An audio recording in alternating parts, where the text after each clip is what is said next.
of heavy artillery fire, a lot of final, you know, opportunities to capture ground from both sides.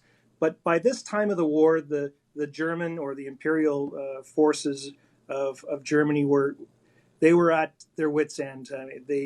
Their resources were extremely used up, almost all used up, and of course the surge of American forces into the war in late 1918 really, it really did a number on the German forces at that time, and it just was it. The writing was on the wall. It was just a matter of time. But the significance is that they chose the 11th hour of the 11th day, which was the next day, of course, of the 11th month. And right up until the very last minute, at 10:59 on the 11th, they were still shooting. And then Wow. it was, from all accounts, even my great-grandfather writing about from the front lines, writing about that day when everything fell silent. It was such a poignant time in those that were still living and those that were living as civilians and military at that time. When the guns fell silent on that hour, everything stopped.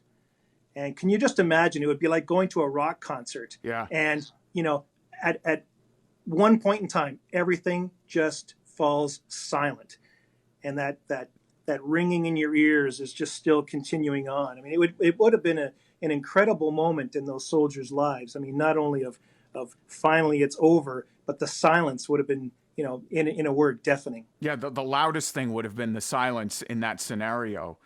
Yeah, Kent, like exactly. I love that you know these things, and I didn't even prep you ahead of time on that question. I knew you would know the answer. I knew you would know what happened. What is your favorite piece of military history? Your favorite piece? Oh, my favorite piece. That's another good question, but very broad. I mean, I did most of my studying on pre-Confederation Canadian military history, or that the formation of what we now understand as Canada. So the results of the Revolutionary War, the United Empire Loyalists coming across the St. Lawrence and other portions of Eastern Canada, the War of 1812, and then activities that led up to Confederation and actually post-Confederation. Yeah. 1885, the Northwest Rebellion, which my regiment took part in, as well as many other regiments that were being formed at the time. So I would say my favorite, though, it's one of those weird, wonderful questions. What's your favorite part of studying warfare? Yeah, I mean, But it is sort of macabre to ask what's your favorite, I guess, in a way, right? What's the one that intrigues you the most? Maybe is a better way of phrasing it. I, I think the War of 1812, because not only is the 11th of November important in our current uh, memory, but Hmm. the 11th of November was also a pivotal battle that took place on the St. Lawrence, not far from Kingston, in a place called Chrysler's Farm. And this is where a much smaller British force and with Canadian Aboriginals fought off a much larger American force that was coming down the river, with their objective was to actually finally attack the Montreal area. And, the Battle of Chrysler's Farm is synonymous with that War of 1812 piece about Canadians, protecting. They weren't Canadians at the time; they were British subjects, but they Yeah, were they yeah. were of Canada, and they were sons and daughters of Canada, and they were fighting and joining volunteer militias to protect their own, and so it's another period in time which we don't focus on too much, but I do enjoy researching it. I do enjoy talking about it, and whenever I do get the chance to speak on Remembrance Day to legions or schools, I always bring up the fact about 11th of November is also a very important date in Canadian history because it was the Battle of Chrysler's Farm and Right. stopped an invading force of Americans approaching Montreal. Yeah. So, and you mentioned Kingston, and you live in Kingston, Ontario. That's where I met Kent. Was Kingston, Ontario. But you have also lived in New York City, and you were working out of the United Nations at that time. And I always mess up the job title, but it was quite important. What was your job title at the United Nations again? Well, I was a military advisor at the United Nations for my last Yeah. year. I was a military advisor to the Undersecretary General, strangely enough, for the prevention of sexual exploitation and abuse in the United Nations, which was an interesting job. I was going to say. Uh, the, the 4 years prior to that, I was the deputy military advisor and first secretary at the Permanent Mission of Canada to the United Nations. It's a whole lot to say. Yeah. Really, what it means is I guess, a military diplomat. Okay. Well, regardless, Kent, it was the coolest because I got to go to New York City. That's where I proposed to my wife, and you were like you and your wife Leslie were a huge part of that whole thing. We stayed at your house, and you guys. I think you did the bottle of champagne with the sword. You popped the cork off with the Did yeah so. yeah That was yeah a yeah. great day. You want to talk about military traditions? That's a military tradition, isn't it? That is a military tradition, Yeah and yeah. indeed. Did when I got married to Leslie, I had my sword in the champagne bottle and lopped off the end with the sword. When Dylan was born, when any sort of uh, occasion of importance where you want to really celebrate it and kind of give it some panache, as it were. Yeah yeah, and there was So when your panache. child is born, when your daughter's born, we'll do the same. Yes, thanks. Yeah, and I can't stop talking about her. You just mentioned her. I'm like, nope, nope, no. It's about Remembrance Day today. It's not about your baby. I got to pull the reins in there. But thanks, yeah, thanks, man. It's an exciting time for me. But the whole reason I bring up Kingston, Kent, is because. I've always viewed, and I love Kingston. I lived there on and off, just like you, on and off for years. And there's something that keeps bringing you back there, and I think there's something that keeps bringing me back there.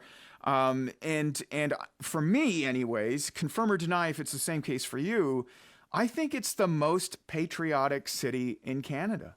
I mean, to be fair, I haven't been any further west. Sorry, Alberta or BC. I haven't seen the left coast, but I feel like at least in this half of Canada, Kingston's probably the most patriotic city. What do you think? I, I would give that some credence. I would agree with you for the most part. Having traveled most of Canada as well, I find that Kingston's roots are very patriotic roots. Kingston was part of the beginnings of Canada, and what you know, the, the building of Canada, the part of the building blocks of what Canada is Yeah, now. Kingston was a part and big parcel time. to that. So yeah, I would agree with that. But I would also say that we have also grown up in small towns that are, I would say, even more patriotic. I think small Yeah. towns in Canada, across Canada, Yeah. are probably the patriotic hotspots across Canada. These are where our men and women in uniform today and yesterday all came from. Predominantly small towns where Yeah. patriotism was still very important, where families had had grown. Their roots were in Britain or in other countries that were at risk of falling to what we at the time were just couldn't accept. And so they joined the military to fight against something that they believed in, to stop something that was growing. And World War One, World War Two, even Korea, even some of our Canadians that left and joined the American military during the Vietnam War. I mean, there's probably 20,000 plus Canadians that left their homes and joined the U.S. military to fight against that perceived threat of communism. So, I mean, I think, yes, Kingston is probably one of the most patriotic cities in Canada, but Hmm. I think the hotbed of patriotism lies in our small towns and communities across Canada. You got to run for office soon, pal. That was great. That was so good. I But don't think Leslie would let me. no, I think if anyone's going to run for office, it's Leslie. Hello, Yeah. the next mayor of Kingston. I would not put it past her. And that's the other thing, too. Speaking of patriotism, that is something I also said. You and Leslie are two of the most patriotic people I know. And that's why I wouldn't rather discuss patriotism with anyone else. Now, obviously, there's roots in Kingston, but you talk about the small towns that we're from. I'm from Almont, Ontario, and you're from a similar sized town, Fergus, Ontario. Both Yeah. have great Highland games. Well, very Scottish communities, very Yeah. much a part of the, let's just say, the British Empire fabric of what a part of how Canada was built upon. But there's just as much patriotism in Quebec and those other ethnic groups that form our West. I mean, there's a lot of real heartfelt patriotism, not only for their ethnic roots, but for what for Hmm. the country that they have adopted, and that the country itself has adopted them, and that's why we have such a diverse military today. I mean, we have we have everything. I mean, It's I'm true. honored to have served with some of the finest soldiers, that have come from all walks of life, and that's probably been one of the key moments of my 35 years in the military is the fact that I have commanded and have served with amazing Canadians from all walks of life. Yeah, and to speak of your service, Kent, like I'll try and wrap it up quickly. But when I first met Kent, or I hadn't even met him, I knew who he was. I think I even stayed at your house. But you were deployed in Afghanistan, and that was when I first met you. Was right after you got back. And so was it two tours? Yeah. Yeah, well, a short tour after the first tour. Yeah, I Right. did, Okay. Yeah. but probably a total of almost a year total for the two of them. And then there was Eritrea. Yeah, I did Eritrea. So Yeah. on the Red Sea, stationed on the Red Sea in between Ethiopia and Eritrea during their civil war, or their war, not a civil war. Yeah. That was 2002. And Yeah, then memory serves. were you in Rwanda too? I did a quick, probably I was there for about Yeah. almost 2 months in that area in the Great Yeah. Lakes region, Rwanda, Uganda.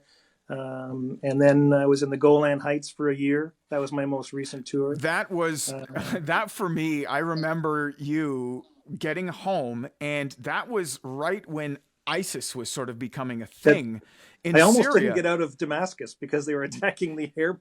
Well, Yeah. the rebels were attacking the Damascus airport at the time, and we were all sitting there, all hunkered down, and the Syrian military was doing their thing, and I was like, well, I'm going to be staying here a little longer. I didn't think you were coming home. I honestly, Yeah, and there was another guy coming in on the rotation, as they that's say. right. I still got a few of my. I still know some of the terminology. Guy was coming in on rotation, and you basically were like, "Good luck on your like." You were getting on the plane, being like, "All right, this is the last flight out. Good luck to you, sir." Here's my freedom flight. I'm out of here. Yeah. Wow, man. Yeah. And It to was think that you interesting. could have gotten tangled up in that, which. Yeah, well, it was happen. It started when I was there. So the Arab Spring in Syria started while I was Yeah. there, Yeah. Yeah. and it was about 30 kilometers to the south of where our camp was in Syria, and it was interesting to watch the the youth in Damascus. They it it was definitely something that you could see that they were struggling with, and I say that in a Mm, with caution because yeah. the Al Assad regime in Syria is pretty powerful, and while Damascus was certainly a very non secular city, I mean we could go. There was all kinds of people there, so Yeah.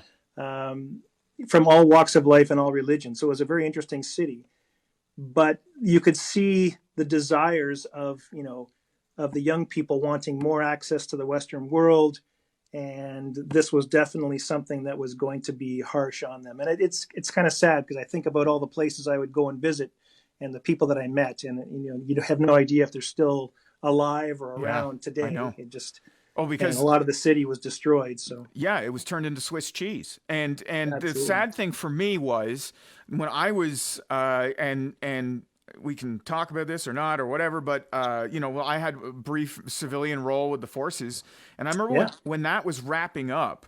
I had sort of I'd had this obsession with Syria. This is before any of that, and I always loved Damascus as a city. I always thought it was interesting because, like you say, it was so multi religion, multicultural. Like for a stronghold of the Middle East, if you will, or a stronghold of Muslim nations like Syria or Islamic nations. It was surprisingly to me. And again, look what reading a book did for me. You know what I mean? Like, it's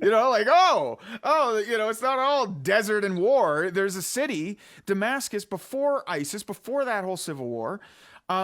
It was the longest city untouched by war. since the Crusades. Yeah, pretty much. Even the Pretty Crusades much. really didn't lay siege to Damascus, really, or damage They it, they really. did not. They did not. And so you had all these Gothic or ancient churches, ancient synagogues, you had all sorts of different things that made it so, like, inherently from its roots multicultural. I thought that was fascinating and I wanted a piece of that. But right as my contract was wrapping up, and I was like, I might have some free time. Maybe I'll go see Damascus. That's when the whole ISIS thing started. And of course, it was a no fly Yeah. zone. No chance. But well, don't cut yourself short. A plug for you. I mean, your contribution to the war in Afghanistan from a Canadian perspective was very important, and what you and your team did was certainly regarded as highly important, and it was successful to the amount that we thought it would be successful. So. Yeah.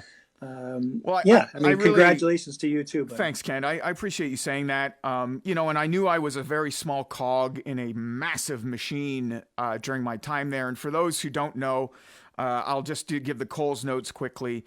There was a radio station in Afghanistan that I was the station manager for, and it was my job to liaise with the Canadian forces and the Afghan national forces to get this radio station up to commercial standards, to commercial radio broadcast standards, and to help spread the message of peace and help enable the youth of Afghanistan by listening to the radio and giving them information and also music.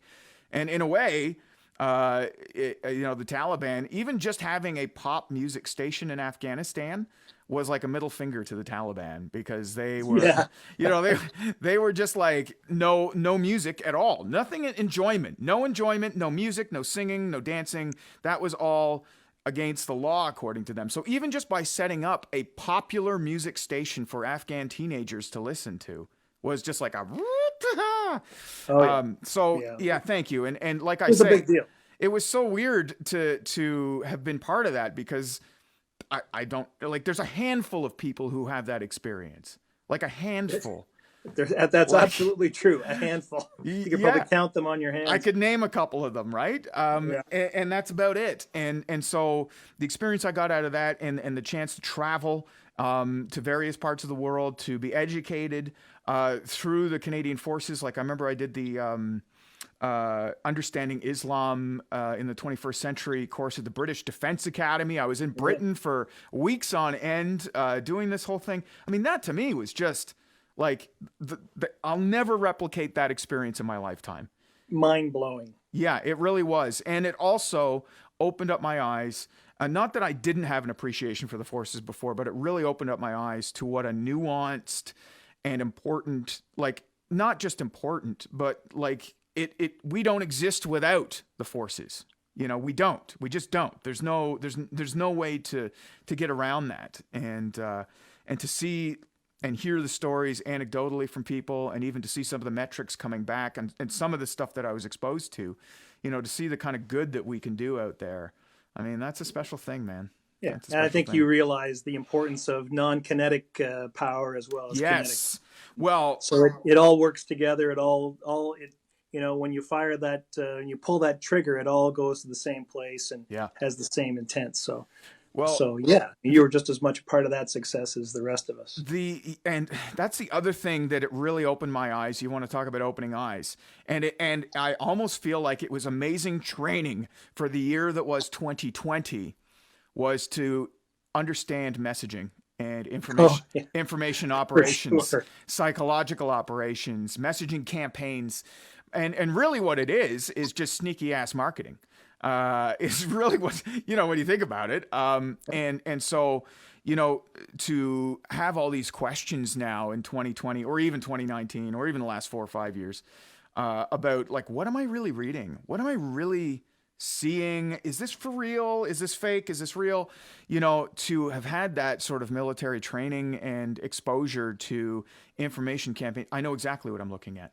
I know exactly how to cut right through and what websites to go to fact check it, or like I've got the tools to really be self-sufficient in this an info wars, not to quote that stupid that other YouTube, he's banned from YouTube, by the way, but anyways, but in this info wars age that we're in, it really did equip me for that. So I mean, like, again, like the things that I've received from the military, it's so funny you say like I had a part to it.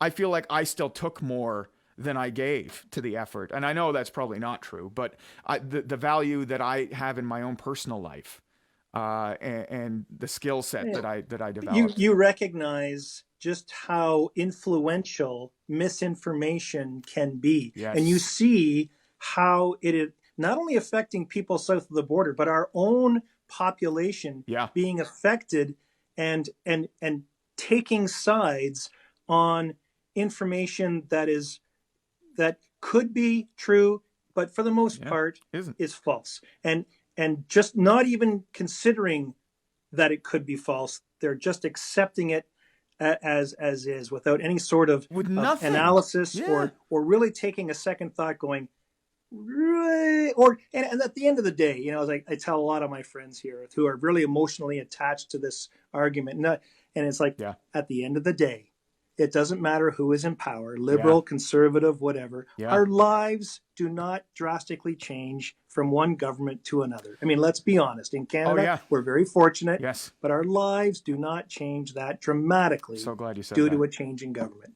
And I'm not so sure it does down south of the border either. But it's crazy what's But happening. ideologically, we're people off want it to. topic, my friend. No, hey, listen. The divisiveness of the day incorporates and filters into everything. But yes, you're right. It is all about the spirit of tomorrow and November the 11th. And I'm glad you're wearing a poppy. Look at me, what a jackass! I don't have it on. It's on my coat. I swear. There you go. But You don't have to put it on now. I know you have one because Thank you're you. a very patriotic person yourself. Thanks, Kent. Thank you. And the other thing I want to mention too is that first time that Kent and I met.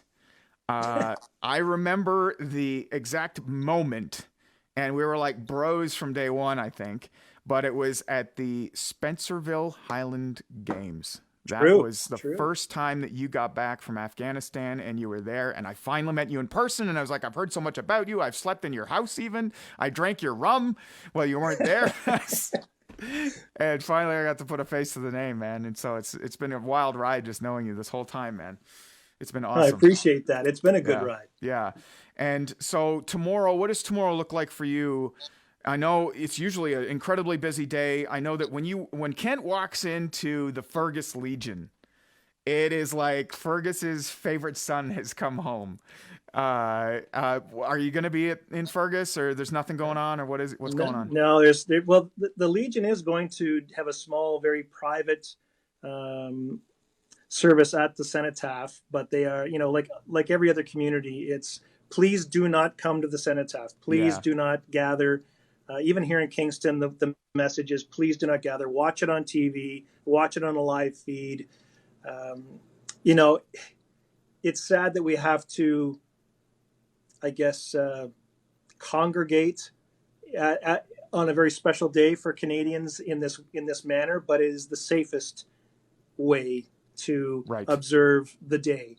And those who have fallen before us, I think they would not argue with any of this at all. They would probably be very respectfully saying, "Please don't harm yourselves just to honor us." And I think that's another part of the message of the day is their sacrifice should be honored, and we should not harm ourselves to desecrate their memory. Right.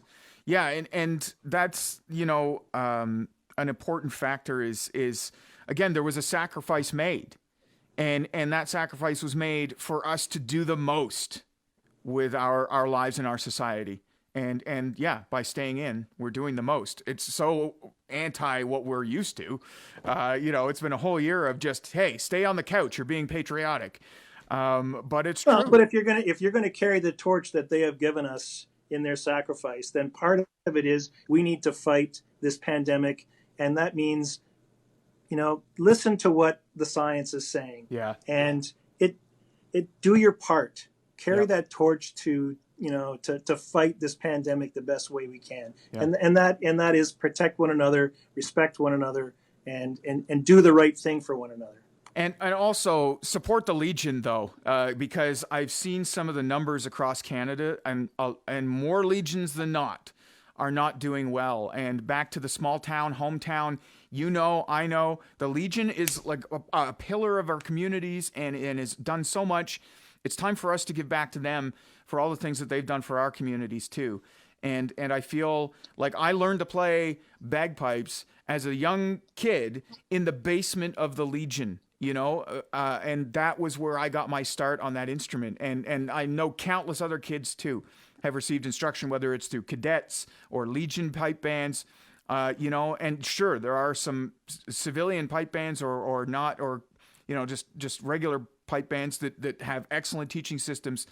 But I think it's a shame that some of the Legions don't anymore. And I think that it's something that is real deep for me, is that's a big part of our communities, and I would hate to see any of them get shuttered up. Right?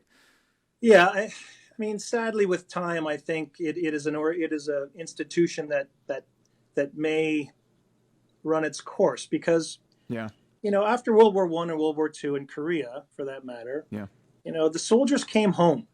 They signed up for the period that was required, whether it was 2 years, 3 years, 4 years, but they came, and they were all very young. And were just starting. If they did, come home, they were just starting their careers. Mm. And the Legion was a place they could go and be together, and but it was also a place where they could network for work, for jobs. Mm-hmm. But the lads and the lasses all came home.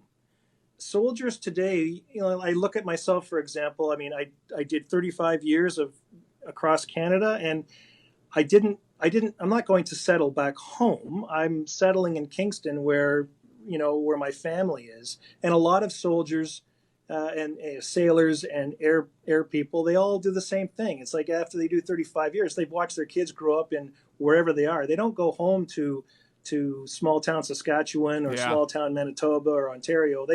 They stay where their family is, because they Right. want to watch them grow and participate in that environment. So this is a piece of the Legion that is sadly it is dying now. Yeah. I still am a member of the Legion, because I think it's an important part of how that institution supports our veterans, and I do believe, they do the best job they can. And yes, the big complaint within the community is, well, it's all civilians that are in the Legion. There's no military people. I'm going, well, Wow. whose fault is that? Yeah. I mean, we as the military, if we want the Legion to support us in our retirement as veterans, then we should be supporting the Legion and helping the institution out. So Yeah. it's another one of those. It's a misinformation campaign almost. Oh, it's a Yeah. horrible thing. They don't Yeah. do this, they don't do that. I'm going, well, Uh. if you want it to be better, join it and Yeah. participate. That would be my message to my brothers and sisters in uniform. But for across Canada, yes, I mean, it is something that I think is important. We should support it. They do good work. These are the people that visit our veterans who are lying in hospital beds, who maybe don't Yeah. have family anymore. Yeah. And I would every time I even here in Kingston, if I through the veterans community, I would reach out and say, well, what can I do? How can I help? But and sometimes all it is just going and visiting them if you can. I know you can't right now, but Yeah. and holding their hand and saying thank you, and just having a little chat, which is sometimes all it really needs to bring someone out of a funk, or perhaps that's the last person they see before they pass. Well, yeah, and I can't tell you how many times as a youth, back when we even still had World War I veterans. I mean, I guess that says how old I am too. But I remember as a youth playing pipes in the Legion, and I remember back then there was smoking in the Legion, so there would just be blue clouds everywhere. You couldn't see. All you could see was like the Labatt 50 beer tap glowing through the blue smoke. That's right. You know, and the only ones that drank it were the World War I veterans. exactly. Yeah. and and so I remember that, but playing pipes in that smoke too, playing bagpipes, and they would always be requesting all the Up Over the Hill and all these old tunes that I didn't know as a kid, and I had to go to the pipe major and say, hey, they want to hear this one. Do you know this one? But I just remember that was a fond memory of mine. It's just getting all these veterans yelling out requests, even if I didn't know them. I found the guy that did. But I just remember that so fondly, and just the spirit that those people had too, like those World War I vets, like that. What they were a different, tough breed, man. Indeed, Oh I would yeah, agree. I would agree but with you. soft, These are people who have soft who too. have they have gone through things we could never imagine. I Yeah, thought humping a rucksack around Afghanistan was bad, but what they went through was probably just horrendous. yeah. I No, I just know. couldn't imagine living in a trench. I would just not. Well, It's unbelievable. Afghanistan was the war that defined me and my generation for sure. I was 19, Yeah, almost 20, or between 19 and 20 when the World Trade Center attacks happened. And that, for me, I think about, I wrote this on my Facebook today, my personal Facebook, that, there's all that iconic imagery of World War I, World War II, and the trenches and the black and white grainy footage. But still, for me, I think of insurgency warfare. I think that's the modern day warfare now. And I think when we talk about the lads and lasses coming back home, I don't think there's as many going away anymore. It's not in droves like they used to. Am I wrong with that in the numbers? That's just anecdotal, but in that there isn't this mass exodus and then mass yeah. return. In that, yeah, okay, yeah. In that, and then It's insurgent warfare has created this sort of small units moving around kind of warfare. this is the case, and uh, it is a different form of warfare for sure. It is a more difficult form of warfare, Mm, and it is a time and place type of warfare. yeah, Making an impact, making a psychological impact, as you well know, yeah, and so it is a different world, altogether than what World War One and Two yeah, and Korea were all about. yeah. So it Afghanistan is, like for the two of us, it is the war of our time, and I lost a very good friend that I grew up with from Fergus, and I also lost a cousin.